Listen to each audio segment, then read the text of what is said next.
ख्रिस्तामध्ये माझ्या प्रिय भाविकांनो, टीका करणे किंवा एखाद्या व्यक्तीला खाली पडण्याचा प्रयत्न करणे हा एक मनुष्याचा स्वभाव असतो. आणि अशा प्रकारच्या अनुभवातून अनेक व्यक्ती जात असतात. कधीकधी आपण देखील त्यामध्ये सामील होत असतो.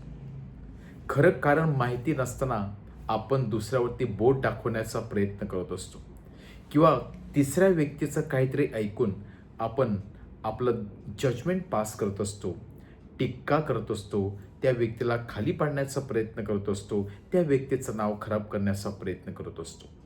हा एक मानवी स्वभाव आहे आणि हा मानवी स्वभाव सुधारण्यासाठी, त्यामध्ये बदल घडवून आणण्यासाठी अनेक वर्ष देखील लागत असतात. हा स्वभाव ताबडतोब सोडता येत नाही.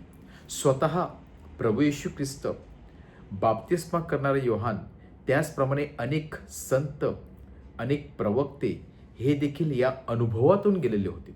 कारण त्यांना ठाऊक होतं की मनुष्याचा स्वभाव हा तसाच आहे. एका बाजूने वेगळे बोलतात, दुसऱ्या बाजूला देखील ते वेगळे बोलत असतात. दोन्ही बाजूला ते ढोल वाजवत असतात. आणि म्हणूनच प्रभू येशू ख्रिस्त या अशा प्रकारच्या टीकांना तो हिमतीने सामोरे गेला. कारण या टीकामुळे प्रभू येशू ख्रिस्ताचं मिशन कार्याला कुठल्याही प्रकारची स्थगिती लागली नाही, तर त्याचं मिशन कार्य उलट अधिक बळकट होत गेलं. परंतु जेव्हा ही टीका आपल्या स्वतःच्या मित्र परिवाराकडून येतात, आपल्या नातेवाईकडून येतात, तेव्हा खरोखरच ही आश्चर्याची गोष्ट असते. जेव्हा आपले मित्र परिवार, जेव्हा आपले नातेवाईक आपल्याला समजू शकत नाही, तेव्हा मात्र ही गोष्ट खरोखरच दुःखदायक असते. आणि प्रभू येशूच्या जीवनामध्ये हा अनुभव आलेला आहे. आजचं शुभवर्तमान आपल्यासमोर एक सुंदर दृश्य ठेवत आहे, जिथे प्रभू येशू ख्रिस्त आपल्या शिष्यासह देवाची वचने लोकांना देत आहे, अनेक चमत्कार करत आहे. आणि एवढे लोक त्याच्या बाजूला गर्दी करून बसलेले आहेत की प्रभू येशू ख्रिस्त आणि त्यांच्या शिष्याला जेवणासाठी देखील टाईम नाही. आणि अशा परिस्थितीत देवाचे वचन देत असताना, प्रवचन देत असताना स्वतः त्याचे नातेवाईक सांगत आहे की he is out of his mind, की हा परमेश्वर खरोखरच काहीतरी भलतंच बोलत आहे, त्याला जणू काही भूत लागलेलं आहे. आणि अशा प्रकारचे टीकास्त्र सोडून ते तिथून निघून जातात. प्रभू येशू ख्रिस्ताला ॲप्रिशिएट करण्याऐवजी, प्रभू येशूची वाहवा करण्याऐवजी किंवा त्याच्याविषयी चांगले शब्द बोलण्याऐवजी एक अपशब्द बोलून किंवा त्याला खाली पाडून त्याचेच नातेवाईक त्याला तिथून निघून जातात. यावरून आपल्याला समजते की प्रभू येशू ख्रिस्ताच्या मागे जे लोक येणार होते ते सर्वच काही विश्वासाने भरलेले नव्हते, पण जे काही खरोखरच परमेश्वरात चिकटून राहिलेले होते ते खरोखरच विश्वासू लोक होते. बाकी लोक येऊन आले, त्यांनी पाहिलं, त्यांनी टीका केली आणि ते निघून गेले.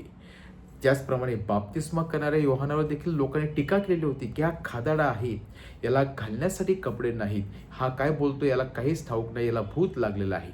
प्रभू येशू ख्रिस्ताविषयी सांगितलं की हा तर पापी व्यक्तीच्या लोकांच्या पंक्तीमध्ये बसत आहे. अशा प्रकारच्या टीकांना हे फार मोठ्या प्रमाणात सामोरे गेलेले होते. परंतु प्रभू येशू ख्रिस्त या टीकावरती मात करून आपलं मिशन कार्य तो पूर्ण करत आहे. आपल्या जीवनामध्ये देखील अशा प्रकारचे गोड कडू अनुभव येत असतात. कधी कधी लोक ॲप्रिशिएट करतील, कधी कधी लोक आपला खाली पाडण्याचा प्रयत्न करतील, कधी लोक आपला दोष देखील लावण्याचा प्रयत्न करतील, विदाऊट जे कारण आहे ते समजून घेण्याऐवजी आपला दोषारोपण करण्याचा प्रयत्न करतील. परंतु जेव्हा आपण आपल्या मिशन कार्याशी विश्वासू राहू, आपल्या परमेश्वरती आपले विश्वास ठेवू, तेव्हा या जगातील कुठलीही गोष्ट आपला मागे खेचू शकत नाही. मग ती टीका असू द्या किंवा एखाद्या व्यक्तीने आपल्याला खाली पाडण्याचा केलेला प्रयत्न असू द्या, कुठली व्यक्ती आपल्या मिशन कार्यापासून थांबवू शकत नाही जर आपण आपल्या ध्येयावरती लक्ष केंद्रित केलं. प्रभू येशू ख्रिस्ताचाच गोल आणि प्रभू येशू ख्रिस्ताचं मिशन त्याच्या डोळ्यासमोर होता आणि म्हणून त्याला ते अचीव करायचं होतं. आणि या टीकाला त्याने पाठ दाखवून मोठ्या विश्वासाने आपलं मिशन कार्य पूर्ण केलं. आपण देखील लोकांकडून आलेल्या टीकांकडे दुर्लक्ष करूया. आपलं लक्ष विचलित न होता आपला गोल किंवा मिशन कार्य आपण पूर्ण करण्याचा प्रयत्न करूया. त्यासाठी बाप्तिस्मा करणाऱ्या योहानाचं उदाहरण आपल्या समोर ठेवूया. पवित्र मरीचं उदाहरण ठेवूया, संत योसेफचं उदाहरण ठेवूया. या सर्वांनी लोकांच्या टीकेकडे दुर्लक्ष केलं आणि परमेश्वराकडे आपलं लक्ष केंद्रित केलं.